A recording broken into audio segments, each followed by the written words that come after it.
आप सबको बहुत बहुत मुबारक हो। पेट्रोल और डीजल माशाल्लाह 400 रुपया पर लीटर हो चुके हैं।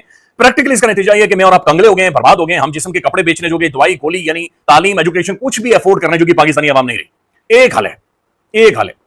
2,500-3,000 रुपए का टिकटॉक का इंटरनेट का पैकेज होता है। टिकटॉक डाउनलोड करें, कुर्सियों के ऊपर बैठे और बेहतरीन किस्म के रील्स को लाइक पर लाइक करें। पाकिस्तान और यूएई के ताल्लुकात अच्छे नहीं हैं, वो बात ठीक है। कुछ वहाँ से पाकिस्तानियों को निकालने की भी बात है।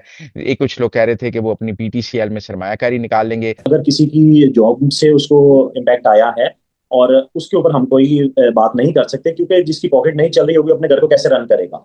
और दूसरी बात यह है कि अगर किसी को डिपोर्ट किया भी गया होगा तो वो गवर्नमेंट ने डे फर्स्ट में अनाउंस कर दिया था कि हम सब जो है वो यूनिटी में हैं, हम सब के साथ हैं। लोग कहते हैं दुबई इज डाइंग, गलत कहते हैं, झूठ बोलते हैं। मैं कहता हूं दुबई इज डेड। नाज़रीन, अमारात ने अखीर कर दी पाकिस्तानियों को अमारात से निकालने का सफर शुरू। इससे पहले कई सारी बातें हुई, कई सारे सबूत सामने आए, कई सारे लोगों की गवाहियां सामने आई, लेकिन हमेशा ये कहा जाता रहा कि नहीं नहीं नहीं, ये चुनिंदा वाकयात है, ये कोई खास कंपेन नहीं है, इन्होंने तो फलां कर दिया था, इन्होंने तो फलां। यूएई की जानब से पाकिस्तान के खिलाफ खुली दुश्मनी का मुजाहिरा किया जा रहा है। आप कह लें कि इस वक्त हालात पाकिस्तान और यूएई के दरमियान इंतहाई नहज को पहुंच। मुत्तहिदा अरब अमारात उसके साथ पाकिस्तान के कुछ ताल्लुकात इस टाइम ऊंच नीच का शिकार हैं। आज सोशल मीडिया भरा पड़ा है, डिफरेंट नोयत की रूमर्स है वहां पर कि पाकिस्तानियों को मुत्तहिदा अरब अमारात ने निकालना शुरू कर दिया। 48 घंटे के नोटिस पे पाकिस्तानियों को मुल्क बदर किया जा रहा है। यूएई ने पाकिस्तानियों को निकालना शुरू कर दिया। इस चीज का अंदेशा पहले ही था। ताल्लुकात ऐसे लग रहा था कि दोनों ममालिक के खराब हो रहे हैं। पाकिस्तान अलल ऐलान कुछ नहीं कह रहा, ना ही यूएई सरकारी सतह पे कुछ कह रहा है, लेकिन अनऑफिशियली बहुत कुछ ऐसा हो रहा है जिससे ये लग रहा है कि ये दोनों ममालिक के ताल्लुकात अब आपस में कुछ ज्यादा अच्छे नहीं रह गए कि यूएई के रिलेशंस इजराइल और इंडिया के साथ और भी स्ट्रेंथन हो गए हैं। यूएई ने डिसाइड कर लिया है कि वो UAE will stand with Israel and India, not with Pakistan.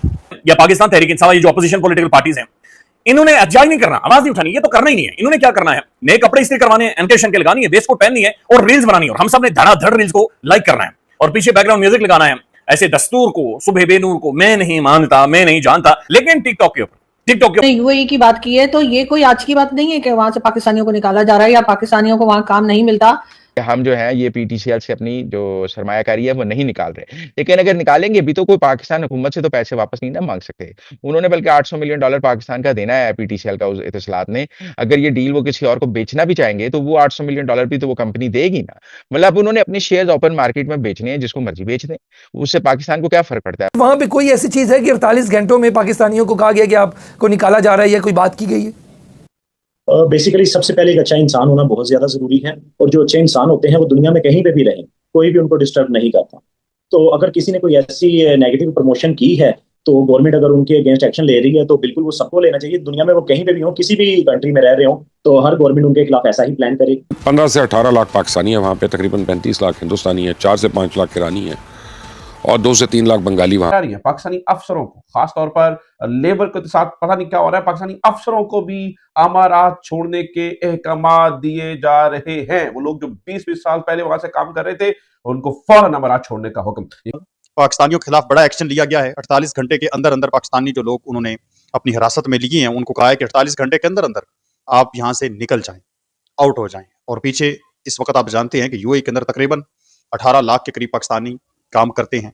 Invest उन्होंने कर रखी है, घर है, फैमिलीज हैं, उन सब चीजों को बालाए ताक रखते हुए फौरी तौर पे ना 48 आवर्स में आपको जहाज में बैठाया जा रहा है, अब पाकिस्तान भेजा जा रहा है। इस पर जनाब अमरीकी एक न्यूज़ मैगजीन है, उसने एक बड़ी कह लें कि होशरुबा इंकशाफात करते हुए एक रिपोर्ट शाया की है। एक तो ये कि जो इत्तेहाद एयरवेज है उसने बड़ी तादाद में पाकिस्तानियों को सैक कर दिया। दूसरी खबर यह है कि एक बहुत बड़ी जायंट कंपनी यूएई की पाकिस्तान छोड़कर जा रही है। अच्छा, इतना ज्यादा हमारे साथ ये कुछ हो चुका कि बेइज्जती आ गई। वो अशराफिया नाज़रीन नंगे पांव बाहर दौड़ना शुरू हो गए। उन्होंने कहा look at this what is happening, look at this what is happening. दरवाजे तोड़ रही है पुलिस, लुक एट दिस, हमारे बच्चे डिप्रेशन में चल, लुक एट दिस, हमारे घरों के अंदर लोग उसके भाई भरी इमाम के अंदर एक वालदा के मैं देख रहा था, वो अपने घर के मलबे के ऊपर बैठी हुई चीख रही थी कि मुझे इंडिया भेज दो। जो पाकिस्तानी है वो नाराज हो रहे हैं और नाराजगी में बहुत अजीब अजीब किस्म की ट्वीट्स भी कर रहे हैं और सोशल मीडिया पे लिख रहे हैं। पाकिस्तान ने एक दफा उनको बेच दिए, वो आगे जिसको मर्जी बेचते हैं। पाकिस्तान अगर एक चीज प्राइवेटाइज कर देता है और वो किसी कंपनी को बेच देता है, वो आगे किसी और कंपनी को बेचती है, वो आगे किसी और कंपनी को बेचती है, तो ये ट्रेड तो जायज है। इसका पाकिस्तान को कोई नुकसान नहीं, इससे कोई पाकिस्तान को ये ना डराया जाए कि यूएई की इन्वेस्टमेंट चली जाएगी। इस वक्त अमारात के अंदर मुंतकिल करना शुरू, अमारात को अचानक ना जाने कुछ हो गया है, शायद वो सऊदी अरब की मुखासमत है या पाकिस्तान की मुखासमत है, लेकिन अब जो एक बहुत बड़ा इकदाम नाज़रीन उठाया गया है वो ये है कि इजरायली हथियार अमारात के अंदर आ चुके हैं। ये कौन से हथियार हैं? लोगों का रोजगार जो है वो जुड़ा हुआ है यूएई के साथ। 15-20 साल हो गए हैं लोगों को वहां पर रहते हुए। तो अभी इस तमाम तर सूरत हाल के अंदर एकदम से यूएई का इस तरह के फैसले करना, ये बहुत से सवाल इस वक्त उठा। यूएई से पाकिस्तानी जो है वहाँ पे अर्निंग कर रहे हैं और कमाकर पैसा जो पाकिस्तान भेजते हैं, 7 बिलियन यूएसडी का एनुअल जो है एक एस्टिमेट लगाया जाता है। अभी ईरान वाला जो पूरा मिडल ईस्ट में एक सिचुएशन बनी है, बिल्कुल मुत्तहदा अरब अमारात अपने हमसाय ममालिक से नाला है, साथ साथ वो पाकिस्तान से भी नाराज है। पैसे जैसे मांगे पाकिस्तान ने जो वापस कर दिए सऊदिया से लेके, लेकिन आपकी सऊदिया से भी रिफ्ट है, उन्होंने पैसे वापस मांगे, सऊदिया ने हमारी हेल्प की, तो वो बंदा एक और परेशान हो जाता है कि हमारे पहले उनसे अच्छे ताल्लुकात नहीं, वो देखिए उन्होंने बहुत अच्छे मरासिम कर लिए, पैसे भी हमारे उन्होंने वापस किए। तो एक चीज़ें मतलब पूरी चीज़ें एक पाइल अप होती चली गई, एक पूरा ऐसी सिचुएशन बनती चली जा रही है जो पाकिस्तानी वहाँ मौजूद है वो भी एक गैर यकीनी की सूरत हाल में मुब्तला है। वो आगे किसी हाथ को चली जाएगी, इसमें कौन सी ऐसी बात है कि आप कहें कि जी पाकिस्तान चली जाएगी। हाँ, जहाँ वो 16 लाख पाकिस्तानी हैं यूएई में, उनके मुस्तकबिल का जरूर एक अहम मामला है। कुछ पिछले दिनों आया कि इत्तेहाद एयरलाइन से भी 15 लोगों को निकाला गया, अबू धाबी का गुस्सा है, वो चीज़ें जरूर सामने आ रही हैं, लेकिन वो एक बतदरीज आ रही हैं। उसमें कुछ यूएई के सोशल मीडिया के रूल्स भी हैं। हमारी चूंकि कौम में यूथ को सोशल मीडिया का बहुत जोर पकड़ गया और वो हर चीज़ की वीडियो बना के जब तक अपलोड ना करें तो हमारे पाकिस्तानियों को चैन नहीं आता, और उनको समझ होनी चाहिए कि ये आप लंदन की सड़कों पे तो कर सकते हैं, दुबई की सड़कों पे नहीं। से भी पाकिस्तानी जो है उनको काम जो है वो कम मिल रहा है, उस वक्त भी निकाला जा रहा था, मतलब 2009 और 10 की बात है। और उसके बाद वहां पर जब दुबई जाते थे तो किसी भी मॉल में जाए तो बड़ी आसानी से जो है वो वापसी के लिए कोई टैक्सी वैक्सी मिल जाती थी यार मॉल से। जब कुछ सालों के बाद में गई तो वो जो टैक्सी थी वो बहुत कम हो गई थी। तो मैंने किसी से पूछा कि टूरिस्ट तो वैसे ही आ रहे हैं तो ये यहाँ पर गाड़ियां क्यों कम मिलती हैं, तो उन्होंने कहा कि जी जो लोग आए थे जो गाड़ियां चला रहे थे, टैक्सी वगैरह चला रहे थे, ये बात भी मुझे किसी टैक्सी वाले ने ही बताई। उसने कहा कि उनको हाउस रेंट भी मिलता था, साथ कमीशन भी मिलता था, और उसके बाद कहा जाता था कि ठीक है आप जो है ना वो मतलब गाड़ी चलाएं, और सैलरी अलग थी। कहते ये ना गाड़ी चलाते थे टाइम पे, ना बाहर निकालते थे गाड़ी, बस सैलरी लेने हाउस रेंट लेने आ जाते थे, और जो थोड़ा बहुत कमीशन बनता था वो पकड़ लेते थे। तो फिर वो जो मालिक था, ओनर था, उसने कंपनी जो है वो काफी हद तक बंद कर दी, सारे पाकिस्तानी निकाल दिए और कहा कि अब सिर्फ कमीशन मिलेगा, ना हाउस रेंट मिलेगा, ना सैलरी मिलेगी। तो सर हर जगह जाकर तो हमारे लोग ये करते हैं, इस तरह से तो ये काम करते हैं। तो फिर अगर ये हालत करेंगे तो उसमें आप दूसरे को क्यों इल्जाम देंगे? दूसरा जो पेमेंट कर रहा है उसको काम भी तो चाहिए ना। या इनको ये नवाब जाते हैं वहां पे और फिर निकाले जाते हैं, और भारत के लोग ऐसे नहीं निकाले जाते, वो जाते हैं तो वो काम करते हैं जो काम दिया गया होता है, और उनके नखरे भी कम होते हैं। मैडम बात सुने, बिल्कुल ये इंडिविजुअल केसेस होते हैं जो हर कम्युनिटी से निकलते हैं। अब आप if you will label entire Pakistani working class with this example, that does not fit here मेरी सेंस में। दूसरी बात, ये जो लोगों को निकाला जा रहा है जो 18-18 साल वहां पे काम कर रहे थे, फॉर एग्जांपल इत्तेहाद के अंदर जिसकी बात हुई, ये उस क्वेश्चन की बात होती है। अब आप अपना पुरानी एक मिसाल 2010 की, 2026 की, सर अभी तक ऐसे ही हो रहा है ना सर, अभी तक ऐसे ही चल रहा है, इसलिए कह रही हूँ मैं। ना मैडम आप नहीं तो बात आपको फौरन बुरी लग जाती है सर।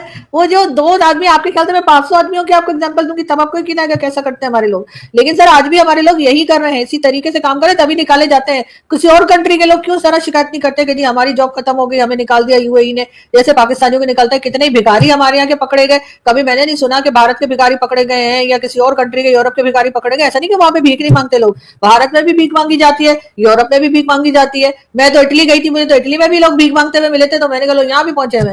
तो सर वो तो हर जगह भीख मांगते हैं लेकिन पकड़े हमारे ही जाते हैं। पाकिस्तान इस वक्त इंटरनेशनल लेवल पर एक ऐसे मोड़ पर खड़ा हो गया है जहां उसके पुराने यार दोस्त भी पीछे छूटने लगे हैं। दोस्तों यूएई और सऊदी अरेबिया, जिनके पाकिस्तान हमेशा अपना इस्लामिक ब्रदर कहता था, अब उन्होंने अपनी राह बदल दी है। असली बात यह है कि आज की दुनिया पैसा और पावर देखती है। यूएई ने देखा कि इंडिया एक बहुत बड़ी इकोनॉमी है, वहां बिजनेस के मौके हैं और वहां की स्टेबिलिटी दोस्तों काबिल तारीफ है। वहां पाकिस्तान, वही दोस्तों पाकिस्तान का देखा जाए तो हाल ये है कि वहां कभी दोस्तों सरकारें गिरती हैं तो कभी तो इकोनॉमी आईसीयू में चली जाती है। यूएई ने अब इंडिया, इजराइल और अमेरिका के साथ मिलकर नए रास्ते चुनना चाहा है। उन्हें समझ आ गया है कि पुरानी दुश्मनी या दोस्तों धर्म के नाम पर रिश्ते निभाने से देश नहीं चलता, तरक्की दोस्ती से चलती है। इसी वजह से यूएई अब पाकिस्तान को निकाल रहा है, बहुत सारे पाकिस्तानी को बाहर फेंक रखा है। वहां के कानून इतने सख्त हो गए हैं कि छोटी सी गलती पर भी सीधा डिपोर्ट कर देते हैं। कई रिपोर्ट्स तो ये कह रहे हैं कि दोस्तों की सिक्योरिटी रीजन की वजह से यूएई ने पाकिस्तानियों के लिए नए वीजा पर बैन लगा दिया है। जब वहां से दोस्तों लोग रोते हुए वापस आते हैं तो उनकी दर्द भरी कहानियां सुनकर पूरा पाकिस्तान परेशान हो जाता है। उन्हें लग रहा है कि उनका बड़ा भाई यूएई उन्हें धोखा दे रहा है। पर सच तो यह है कि कोई भी देश दोस्तों बोझ नहीं उठाना चाहता। सऊदी अरेबिया का भी वही हाल है। प्रिंस मोहम्मद बिन सलमान अब सऊदी को मॉडर्न बना रहे हैं। उन्हें योगा से परहेज नहीं है, उन्हें सिनेमा से परहेज नहीं है और उन्हें इंडिया से दोस्ती करने में कोई झिझक नहीं है। पाकिस्तान को लगता था कि सऊदी हमेशा उन्हें मुफ्त में तेल और कर्जा देता रहेगा, और अब सऊदी ने साफ कह दिया है कि भाई पहले अपना घर ठीक करो, उसके बाद मदद मांगे आना। सबसे बड़ी बेइज्जती तब होती है जब पाकिस्तान देखता है कि इंडिया का दबदबा यूएई और सऊदी में इतना बढ़ गया है कि पीएम मोदी के वहां रेड कार्पेट वेलकम होता है। पाकिस्तानी के लिए ये किसी तो सदमे से कम नहीं है। जिस इजराइल को वो दुश्मन मानते थे, आज उनके ही अरब दोस्त उसके साथ हाथ मिलाकर खड़े हो रहे हैं। इंडिया उसमें एक बड़ा ब्रिज बना हुआ है। पाकिस्तान के लोग सोशल मीडिया पर रोते हुए चिल्लाते हुए कि हमारे साथ ऐसा क्यों हो रहा है, रो रहे हैं, लेकिन सच्चाई बहुत कड़वी है। जब तक आपका देश भिखारियों की तरह कर्जे पर चलेगा, दुनिया आपको इज्जत नहीं देगी। यूएई और सऊदी को अब दोस्तों पाकिस्तान की जरूरत नहीं रही, बल्कि पाकिस्तान को उनकी जरूरत है। जब आप कमजोर होते हो तो लोग आपका साथ छोड़ देते हैं। आज पाकिस्तान की हालत ऐसी हो गई है कि उनके पास दोस्तों पैसा है ना इज्जत, और ना ही कोई दोस्तों ऐसा दोस्त जो बिना मतलब के उनके साथ खड़ा हो। ये उनकी अपनी गलतियों और पुरानी सोच का नतीजा है जो आज उन्हें रोना पड़ रहा है दोस्तों, और मजबूर हो रहे हैं वो लोग। दोस्तों वीडियो अच्छा लगा लाइक सब्सक्राइब कर लीजिए, बेल आइकन दबा दीजिए। जय हिंद, जय भारत।